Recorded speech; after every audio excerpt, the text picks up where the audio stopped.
Olá e bem-vindos ao meu canal do YouTube mais uma vez. Hoje vamos falar sobre os assassinatos em Richmond. Uma série de crimes violentos que ocorreram em janeiro de 2006 e que abalaram completamente a capital do estado da Virgínia. Nos Estados Unidos, Richmond é conhecida por ser o palco de momentos-chave na Guerra da Independência. Além de ser a primeira cidade a ter um bonde elétrico e um governador afro-americano em todo o país. No entanto, a verdade é que, apesar de toda essa história, a segurança é um tema bastante complicado para este lugar. Há vários anos, e mesmo antes desta série de assassinatos que vamos relatar hoje, Richmond está quase sempre na lista das cidades mais inseguras do país norte-americano. No entanto, a violência nunca havia atingido um nível tão alto como o fez no início de 2006. Como a grande maioria das pessoas, no 1º de janeiro, a família Harvey tinha planos para comemorar aquele ano que estava apenas começando. Catherine Harvey, de 39 anos. Ela havia organizado uma festa que começaria ao entardecer do 1º de janeiro para a qual foram convidados amigos, familiares e até mesmo alguns vizinhos. Catherine era conhecida por sua personalidade cheia de energia, vibrante e amigável. Além disso, era meia-irmã de Stephen Culp, um ator de Hollywood moderadamente conhecido por seus papéis em séries de televisão como Desperate Housewives, no papel de Rex Van de Kemp e um papel secundário em filmes como Capitão América. Longe de se dedicar à arte como seu meio-irmão, Catherine era coproprietária de uma das lojas de brinquedos mais conhecidas de Richmond, chamada World of Mirth, no distrito de Carytown. Catherine era casada há vários anos com Brian, um homem 10 anos mais velho que ela, que se dedicava à música, embora fosse mais como um músico indie. Ou seja, ele não tinha um contrato com uma grande gravadora, mas divulgava sua música de maneira independente. Ele não era necessariamente reconhecido em nível nacional, mas Brian era algo como uma estrela local. Na década de 80 e durante vários anos, ele foi o cantor e guitarrista do House of Freaks, uma banda de rock universitário. Gênero de bandas como Hem, que na verdade eu não sei se é pronunciado assim exatamente, ou se são pronunciadas as iniciais. Eles são os autores da música Losing My Religion, o que dá uma ideia do estilo musical desse artista. House of Freaks possui diversas músicas disponíveis no YouTube para quem tiver interesse em ouvi-las. Apesar de não terem sido muito famosos, eles viveram seu auge. Juntos no casamento tinham 2 filhas, Stella, de 9 anos, que frequentava a escola primária, e Ruby, de 4. Ambas estavam tão empolgadas quanto seus pais para a festa de Ano Novo e, em si, pelo Ano Novo e todas as festividades que isso trazia. Um dos primeiros a chegar à celebração daquele dia foi o músico Johnny Hutt, um dos ex-colegas de banda de Brian, que chegou acompanhado de sua parceira e seus 2 filhos, todos prontos para comemorar. O problema foi que, quando chegaram, notaram que havia algo muito errado. E é que, ao sair do carro, viram que a casa dos Harvey estava pegando fogo. Saiu uma grande quantidade de fumaça. Então, imediatamente como puderam, ligaram para o 911 para solicitar assistência dos bombeiros.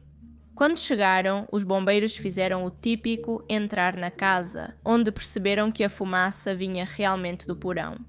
Foi então que, ao descer lá, descobriram 4 corpos sem vida, 2 adultos e 2 meninas. Todos estavam de bruços, amarrados uns aos outros com cabos elétricos e fita.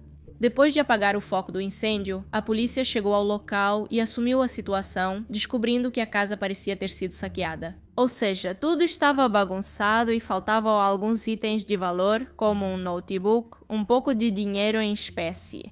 E também faltavam as alianças de casamento do casal, ou seja, eles as tinham nos dedos e agora não estavam mais lá. Tudo isso, embora tenha algum valor, claro, não constituía um saque grande o suficiente para que fizesse sentido que ele ou os responsáveis decidissem acabar com a vida de uma família inteira, provocando também um incêndio. Era muito grave a consequência desse roubo. Fazia-se perguntar por um momento se isso era algo mais pessoal. No entanto, desde o início, os detetives designados para o caso chegaram à conclusão de que os crimes ou estavam motivados por muita crueldade, ou eram obra de alguém que não estava em seu juízo perfeito, e as autópsias pareciam confirmar isso.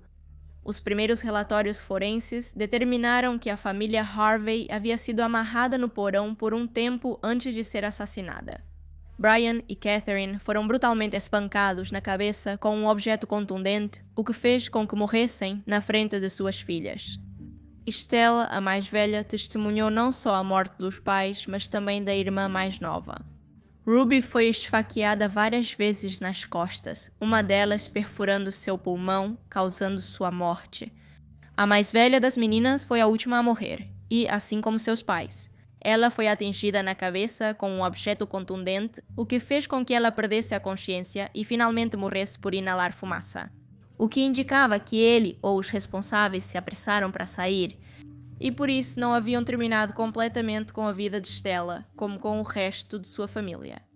Nos relatórios policiais sobre a descoberta, além disso, outros detalhes foram registrados, como por exemplo como Catherine foi encontrada com uma meia dentro da boca.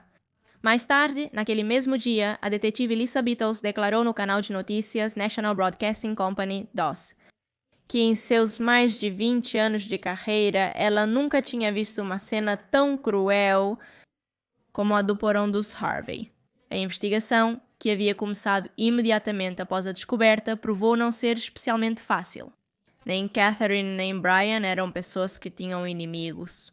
Pelo contrário, eram dois indivíduos queridos em sua comunidade, com muitos amigos, por isso não fazia sentido que alguém quisesse fazer algo assim com eles. Ou pelo menos, não havia testemunhas disso. Não havia ninguém que pudesse dizer que eles tiveram alguma briga em particular com outra pessoa, algum negócio mal feito. Não havia acontecido nada nos últimos dias, ou, em geral, em suas vidas que justificasse que alguém fizesse algo assim com eles. Naturalmente, a polícia interrogou todo o seu entorno, incluindo Shawnee, que havia relatado o incêndio. Até aquele momento, eles haviam descoberto que a banda na qual ele havia participado com Brian tinha uma música que descrevia um homicídio muito semelhante ao dos Harvey. Isso, claramente, o tornou um suspeito. No entanto, o homem explicou que a música não foi escrita por ele, mas pelo próprio Brian, e que seu azar foi ter chegado primeiro à festa. A investigação continuou girando sem que um motivo claro fosse encontrado. Após um crime tão cruel contra uma família que todos ao seu redor pareciam amar. Paralelamente, 2 dias depois, ou seja, 3 de janeiro de 2006, uma casa na Hollywood Drive, no condado de Chesterfield, na Virgínia, foi invadida por 2 homens e uma mulher. Esses indivíduos haviam tocado a campainha da casa para pedir direções. Quando o casal proprietário do lugar abriu a porta, o grupo entrou e roubou várias coisas, incluindo um computador, uma televisão e 8 centenas de dólares em dinheiro.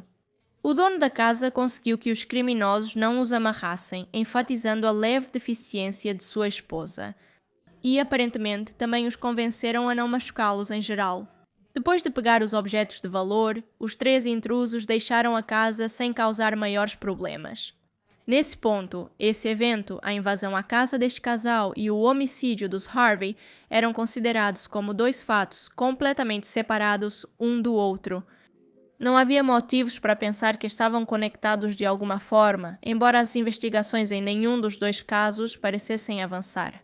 A população de Richmond ainda estava chocada com a notícia dos cruéis homicídios da família Harvey. Quando em 6 de janeiro o 911 recebeu a ligação de uma mulher que vivia no condado de Chesterfield. A mulher explicou que estava preocupada com a amiga de sua filha, Ashley Bakersfield, de 21 anos. Tanto ela quanto sua filha tentavam se comunicar com Ashley desde o 1º de janeiro, sem sucesso. Na chamada de emergência, ela também aprofundou um pouco mais sobre por que estava tão preocupada. Ela disse que recentemente viu a jovem se encontrando com 2 homens em quem não confiava. Os nomes deles eram Ricky Javon Ray e Ray Joseph Dandridge. Além da preocupação com a garota, a mulher disse que estava convencida de que os 2 indivíduos tinham algo a ver com os homicídios da família Harvey. Segundo ela, quando visitaram sua filha em sua casa, agiram estranhamente logo após os crimes da família Harvey, e ambos fizeram comentários inapropriados quando, na televisão, falaram sobre os corpos da família. Diante deste chamado tão particular, a polícia não hesitou em ir pessoalmente falar com ela. A mulher mostrou-lhes uma série de objetos que Ricky Gray e Ray Dandridge haviam levado para sua casa. E embora os detetives não pudessem confirmar que eram da casa dos Harvey, eram muito semelhantes às coisas que faltavam no local. Preocupados com o que esses homens de 29 anos poderiam ter feito com Ashley, os agentes foram até a casa onde ela morava com sua mãe, Mary Baskerville, e o marido desta, Percival Tucker. Ao chegar à residência, encontraram uma cena muito semelhante à que haviam encontrado dias antes na casa dos Harvey. Encontraram os 3 membros da família, amordaçados e amarrados com fita, já sem vida. A casa havia sido saqueada e a cena era muito mais sangrenta. Mary, de 47 anos, e Percival, de 55, haviam sido esfaqueados pelo menos 5 vezes na garganta, enquanto o rosto deles estava todo coberto com fita. O corpo de Mary e do seu marido foram encontrados no quarto principal. Ela tinha 2 claras feridas de arma branca no pescoço, embora a causa da morte estivesse relacionada à fita no seu rosto. Ela havia se asfixiado, assim como seu marido. Por outro lado, Ashley foi encontrada no chão do seu quarto, assim como seus pais. Ela tinha feridas no pescoço esfaqueado e havia morrido asfixiada pela fita em seu rosto. Além das camadas de fita, tinha um saco de lixo na cabeça. Para o médico legista que chegou à cena, foi fácil determinar que a família havia sofrido uma morte longa e torturante. O crime, cruel e desalmado, não parecia fazer sentido. Quem eram Mary e Percival, um casal que estava junto há mais de 19 anos, ou seja, desde que Ashley tinha apenas 2 anos? Mary era conhecida por ser uma membro muito ativa de sua igreja, onde participava de um grupo de voluntariado que trabalhava com idosos do bairro de Swansboro, conhecido por seu alto nível de criminalidade. Apesar de Mary e Percival serem muito queridos na comunidade, sua filha era muito mais complicada. Desde os 10 anos, Ashley começou a apresentar problemas de comportamento, de acordo com vários amigos da família. Desde então, Ashley começou a se juntar com más influências que a levaram a entrar no mundo das drogas sendo muito jovem. Aos 12 anos, Ashley não apenas consumia substâncias ilegais, como também as vendia. A situação era tão incontrolável para Mary e Percival que, sem saber o que mais fazer com sua filha, tomaram a difícil decisão de entregá-la ao Departamento de Crianças dos Serviços Sociais da Virgínia, onde passou o resto da sua adolescência entrando e saindo de diferentes lares para menores infratores. A autópsia realizada na família Baskerville. Tucker acrescentou que as feridas no pescoço dessas 3 vítimas eram muito semelhantes às que foram encontradas nas costas das 2 meninas, Harvey. No entanto, a evidência clara de que os 2 crimes estavam conectados chegou quando o corpo de Ashley foi analisado cuidadosamente. No pescoço da garota havia uma corrente, e nesta corrente, uma vez que a observaram bem, encontraram um anel de ouro que na verdade pertencia a Catherine Harvey. Era esse mesmo que haviam tirado da mão dela. Na outra cena, a polícia notou que faltava um dos veículos da casa dos Baskerville, um Chevrolet. Pelo que parecia claro que Gray e Dandridge o haviam roubado para fugir da cena do crime, se é que eles eram os culpados. Imediatamente foi obtido um mandado de prisão para ambos, acompanhado da fotografia desses 2. E apenas algumas horas após a publicação desta informação, a polícia recebeu uma ligação de um homem chamado Roy Mason. Este homem informou que 2 dias após os homicídios dos Harvey, sua casa havia sido invadida e roubada pelos criminosos que estavam sendo procurados. Roy explicou que era um dia normal, ele estava assistindo televisão e sua esposa estava deitada no quarto. Ela tinha mobilidade reduzida e cegueira legal devido ao diabetes. Nesse momento chegaram 2 homens e tocaram a porta pedindo direções antes de entrar à força na casa para ameaçar sua esposa doente. No entanto, os homens não chegaram sozinhos, mas foram acompanhados por Ashley, que participou ativamente do roubo, revistando e pegando várias coisas para levar. Finalmente, após algumas horas, a polícia conseguiu rastrear o celular de Ray até Filadélfia, onde morava Ronald Wilson, o pai de Dandridge. Ao chegar à casa, a primeira coisa que notaram foi o carro de Mary na entrada. Às 8h30 da manhã do dia 7 de janeiro, uma equipe especializada do Special Weapons and Tactics se posicionou fora da casa. Ao perceber que estavam cercados, Ray tentou escapar pela porta dos fundos e foi preso imediatamente. Ricky Gray, por sua vez, foi encontrado escondido no porão do local atrás de um gerador de eletricidade. Ao ser preso, ele tentou resistir e até mesmo tirar a própria vida, mas finalmente falhou e foi levado à delegacia para ser interrogado. Ricky J. Vaughan Gray nasceu no dia 9 de março de 1977 em Arlington, Virgínia. Desde que era uma criança, Ricky foi descrito como hiperativo e problemático, o que gerava constantes problemas na escola que frequentava. Em casa as coisas não eram melhores. Seu pai abusava dele tanto verbal quanto fisicamente, enquanto seu meio-irmão mais velho abusava sexualmente dele desde que era uma criança. Ricky vinha de uma família numerosa, com vários primos, tios e sobrinhos, entre os quais estava Ray Dandridge, que, apesar de ser alguns meses mais velho que Ricky, era seu sobrinho. Ray, assim como seu tio, tinha vários problemas acadêmicos e, de fato, tinha um transtorno de aprendizagem diagnosticado, embora, em seu caso, não parecesse ter sido vítima de abusos. Análises psiquiátricas posteriores determinariam que Ray era socialmente inapto e uma pessoa muito fácil de manipular. Devido à proximidade de idade entre eles, Ricky e Ray cresceram juntos, embora a família de Ray não estivesse muito contente com esse fato. Seu filho parecia se meter em problemas quando estava com Ricky, que era a pessoa mais dominante entre eles, e guiava seu sobrinho a fazer parte de golpes que planejava. Foi assim que, em 1995, ambos foram presos e acabaram na prisão por uma série de roubos à mão armada na zona norte da Virgínia. Depois de 3 anos, Ray foi libertado, mas não ficou muito tempo livre, pois logo foi preso novamente por acusações relacionadas a drogas. Para evitar mais tempo na prisão, ele fez um acordo com os investigadores para obter uma sentença de apenas 5 anos. Em janeiro de 2005, ele recuperou sua liberdade, reencontrando Trev Terrell Gray, uma mulher que ele havia conhecido anos antes de entrar na prisão, e com quem ele reestabeleceu um relacionamento romântico, mudando-se com ela para uma propriedade de seus pais, localizada na Pensilvânia. 3 meses depois, em abril de 2005, Ricky e Treva se casaram. Parecia que Ricky havia se reformado, já que até conseguiu empregos legais como vendedor por telefone e obteve uma licença como eletricista. Mas a verdade é que ele não parecia ter se adaptado a essa vida tranquila e o casamento rapidamente decaiu. Apenas alguns meses após se casar, Treva confessou à sua mãe que não estava nada feliz no casamento.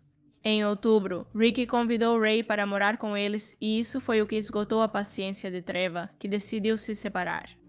No 1º de novembro daquele ano, Ricky começou a ligar nervosamente para a mãe de sua esposa para perguntar se Treva estava lá.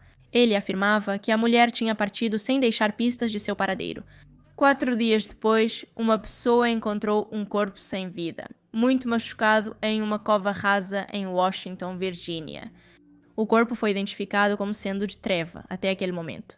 A mãe da vítima e seu padrasto haviam notado arranhões nos braços posteriores de Ricky, o que implicaria que alguém estava tentando se defender dele. Ao contar isso à polícia, eles interrogaram tanto o marido da vítima quanto o Ray, mas eles não foram considerados suspeitos. Acreditava-se que Treva poderia ter morrido de uma overdose e, portanto, nenhuma investigação de homicídio foi iniciada. Após este incidente, Ricky e Ray não se encontraram novamente até o dia antes do falecimento dos Harvey, ou seja, 31 de dezembro. Juntos, naquele mesmo dia, os dois assaltaram Ryan Carey, de 26 anos, em frente à casa de seus pais em Arlington. O ataque foi tão brutal que Carey ficou 2 meses em coma e sofreu danos permanentes, como a imobilização total do seu braço direito. Este incidente, assim como a morte de Treva e a invasão à casa dos Mason, não foi profundamente investigado, mas sim deixado de lado. Até que na manhã de 7 de janeiro, tanto Gray quanto Dandridge foram presos. Conseguir uma confissão deles não foi nada difícil.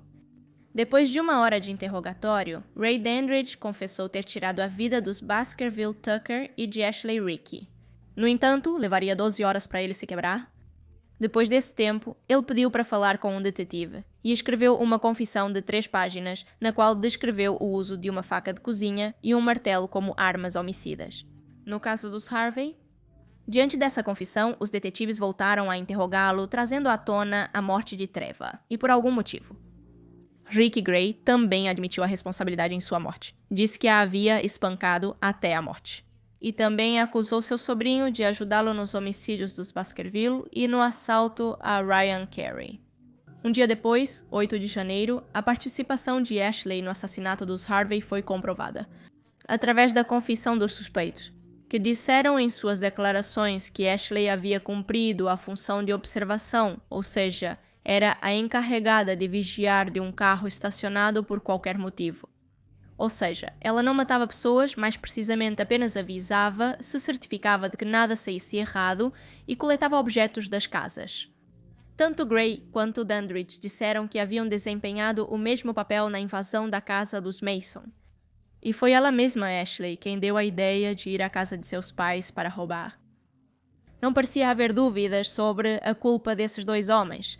Então, assim que a investigação terminou, eles foram levados a tribunal.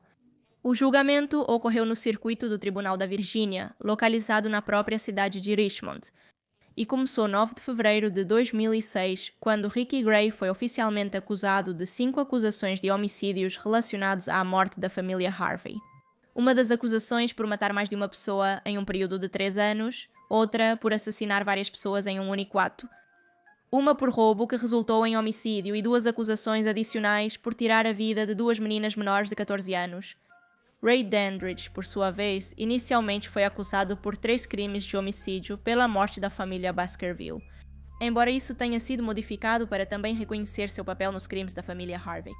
Inicialmente, Ray declarou-se inocente, mas finalmente, assim como Ricky, acabou admitindo sua culpa. Em setembro, ambos confessaram ter invadido outras 2 casas entre 31 de dezembro e 3 de janeiro. Eles também afirmaram que, durante esses episódios, tudo o que fizeram foi roubar e não tiraram a vida de nenhum dos proprietários. Ricky declarou-se culpado, mas ele e sua defesa de advogados tentaram obter indulgência, apresentando provas de todos os abusos que ele sofreu durante a infância, e argumentando que no momento em que cometeu os crimes estava sob a influência de substâncias ilegais. Essa estratégia não funcionou de forma alguma, e em agosto do mesmo ano, o júri se retirou para deliberar. Depois de meia hora, comunicaram que consideravam Ricky culpado de todas as acusações das quais era acusado e recomendaram que ele fosse condenado à pena de morte pela acusação de homicídio de Ruby e Stella Harvey, enquanto que pelas acusações restantes ele seria condenado à prisão perpétua. No dia 23 de outubro de 2006, o juiz encarregado do julgamento informou sua decisão de condená-lo à pena de morte. A história de Ricky não terminou aí. 2 meses depois, o condado de Culpeper, também na Virgínia, o acusou pela morte de Cheryl Warner, uma mulher de 37 anos, moradora da cidade de Riba e mãe de 3 filhos. 18 de dezembro de 2005, por volta das 18h30. Essa mulher, que trabalhava como secretária, estava ao telefone com seu pai quando sua conversa foi interrompida por alguém batendo na porta. Era um estranho que pedia para usar seu telefone para ligar, pois seu carro havia quebrado. Então, Cheryl se desculpou com seu pai e prometeu ligar para ele em 1 minuto antes de desligar para deixar o estranho usar o telefone. O problema é que Cheryl nunca mais ligou para o seu pai. Então, depois de 1 hora, o homem decidiu ligar diretamente para a polícia para que fossem até a casa e garantissem que estava tudo bem. Quando a patrulha chegou à casa, notaram que saía dela uma enorme quantidade de fumaça, então chamaram os bombeiros. Quando finalmente conseguiram extinguir o incêndio, a polícia entrou e encontrou Cheryl pendurada no teto do seu porão com um cabo elétrico e também tinha um ferimento de bala na cabeça. Diante desta acusação, Ricky se declarou inocente. O modus operandi era semelhante aos crimes que ele realmente cometeu, mas não havia evidência suficiente para ter certeza de sua autoria. Então, no dia 4 de junho de 2008, a acusação pelo homicídio de Cheryl foi retirada. No mesmo ano, a data de sua execução foi definida, que seria entre maio de 2011 e novembro de 2015. Durante esse período de tempo, Ricky apresentou vários recursos para apelar a decisão, mas sempre foram rejeitados, e finalmente foi condenado a ser executado em 2017. Enquanto esperava a data chegar, ele foi preso na prisão estadual de Sussex, em Virgínia, até que sua execução foi realizada no dia 18 de janeiro de 2017 às 21h42, por injeção letal. Quando perguntado se queria dizer algumas últimas palavras, Ricky apenas disse não. Ray Dandridge, por sua vez, declarou-se culpado antes do fim do seu julgamento e isso permitiu-lhe receber um acordo para não ser condenado à pena capital. Em vez disso, ele foi condenado à prisão perpétua, sem a possibilidade de obter liberdade condicional. Até hoje, ele continua cumprindo sua sentença no Centro Correcional King Mountain, em Oakwood, Virgínia. E com isso, chegamos ao fim do vídeo de hoje. Digam-me o que acham nos comentários abaixo que estou lendo e também me digam se conheciam este caso. Aqui estão os patrons e os membros do canal, obrigada por me apoiarem através dessas plataformas. E sem mais nada para dizer. Aqui está um novo vídeo, aqui está um vídeo recomendado, podem se inscrever clicando no meu rosto e nos vemos em outro vídeo. Adeus, adeus.